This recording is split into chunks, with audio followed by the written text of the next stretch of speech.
I've been thinking about doing this for quite a long time. I think the first video that I made was a quote professionally done video by Thompson Reuters, and it probably cost me several $1,000, $5,000 or so, I think. So I decided to do this a day in the life of a small business employment lawyer video series, which, hopefully will go on, or an introduction to myself. My name is Scott Shibayama. I'm an employment lawyer licensed in California. I've been practicing for about 32 years now. So kind of new to this, podcast, if you will, kind of thing on video. My brief background is that I work for a very large employment and labor defense-oriented law firm known as Littler Mendelson, still called Littler Mendelson. Was Littler Mendelson when I joined the Littler Mendelson Sacramento office back in 1994. Worked there for about 6.5 years. Spun off with some of the attorneys from Littler in the Sacramento office. Went through a couple of transitions, and that was basically in July 2000-ish. So quite a while ago now. Went through a couple of law firm transitions, and in the process decided I just wanted to do things my way, right? Because I'm the control freak that I am. So on my sister's birthday, February 23rd, 2001, I founded what is now my firm, and I call the firm Vision Law Corporation. For all you small business owners out there, hopefully you get that name. It's not an optometry related law practice. Not that I know that there's any kind of optometry law, but Vision Law Corporation. Vision to help small businesses prevent employee lawsuits in the first place. So I've been marketing a while. Firm is growing, but I decided that maybe it's time I embraced this social media thing. I'm not on Facebook, not on LinkedIn, not on TikTok, but I suppose now maybe I'll start getting on something because I'm recording this video. Anyway, so first, just a quick story about a day in my life. It's really more than one day, but it goes back to last Wednesday when I received an email from a client that is an LLC based out of Vermont, but who hired a California software developer to develop some software for it. Now, I'm not going to give any details of the name of the company or too much details about what they do because of attorney-client privilege and confidentiality.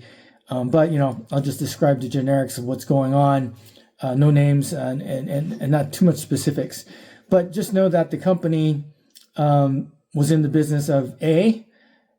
Business of A has nothing to do with software development. Very small company. Owned and operated by the owner, sole member LLC and his wife. They hired this person out of San Diego to do this program online for them. It was a very discreet project. Bottom line is he screwed up the project. The software that he was meant to develop worked for a bit, but then crashed, primarily due to volume, we believe. And eventually was deemed utterly unusable, unsalvageable. No one could, anyone they sent in there to kind of figure out what's going on said, nah, it's going to cost too much money, or it's just not salvageable at all. So, as any prudent small business owner would do, he refused to pay this software development for the last approximately 120 hours or so of work that he invoiced for. And he did invoice like he was an independent contractor. And so you're getting a clue as to what the issue is here. Independent contractor botches the work. Small business owner client does not pay. And what does independent contractor do in the sunny state of California? Of course, they go off and take the easy route out and try to claim that no, they were not an independent contractor after all, but they were, in fact, my client's employee. So my client calls me emails me last Wednesday. We get right in touch with them right away. I get them to send. Oh, by the way, I'm learning that last Thursday, I'm learning that the hearing was set for 9 a.m. today, which is Monday after the Thursday or Wednesday that I first got in touch with this client. So on Thursday, we're scrambling to get all the background information from the client. Client got sent the plaintiff's exhibits through the labor commissioner's office. And so I had to go figure out how to download, not that that was that hard, but download the plaintiff's exhibits, review them, and voila, the plaintiff's exhibits tell me that he was an independent contractor. Okay, but what is he doing? He's before the labor commissioner's office, and the labor commissioner's office has no jurisdiction over business on business disputes, right? Business to business, which is what an independent contractor relationship is to my client, business to business contracting relationship. The labor commissioner's office only has jurisdiction, we call it, or can only hear employee-related claims. So hence, a very common issue in California is what us employment and labor law attorneys call misclassification issue. There's many types of misclassification issues, but one glaring one is the allegation that a worker who was classified as an independent contractor was in fact misclassified as such and should have properly been classified as an employee. And of course, there's all kind of law that under California, the labor code, especially after recently enacted legislation known as AB 5 and AB 2257, back in the year 2020 through 2021-ish, tried to overrule, well, not overrule, but yeah, kind of, I'll just say it, overrule a California Supreme Court decision known as Dynamex, which created this untenable test for independent contractor status. In my view, it made it crystal clear, but it also made any worker, pretty much any worker that did work for a business, that worker would be an employee, not an independent contractor. Long and short of it is they created a test, ABC test, but the B test was basically, hey, does the worker perform work in the usual course of business or worse to that effect of the business? And if the answer to that question is yes, then boom, they're a employee, not an independent contractor. So you might guess, what does that mean in the usual course of business? You have accountants, you have lawyers, you have, computer. That's the usual course of business these days, right? So all of a sudden, does your bookkeeper, your outside CPA, your outside lawyer, your IT consultant become all of a sudden an employee versus an independent contractor? So AB5 and AB 227 came along and basically created silos, I'll call them, where if you meet certain factors, then you can apply not the ABC test, you're not subject to that, but instead you can apply what's known as the Borello test, Borello, which is a 1980-something California Supreme Court case that basically laid out the factors for independent contractor status, and it related to strawberry pickers, whether they were independent contractors or not. But the details there are not important.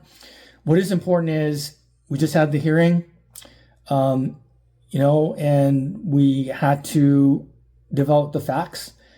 First, the plaintiff goes first. He gets to tell the story. I got to cross-examine the plaintiff. Then we get to put on our witness, my client, sole member of this LLC. He got to tell his story. The judge is asking questions for both sides. And the bottom line issue is the judge has to decide, was this worker, IT software developer who developed the project that didn't work, was he truly an independent contractor, or was he in fact my client's employee?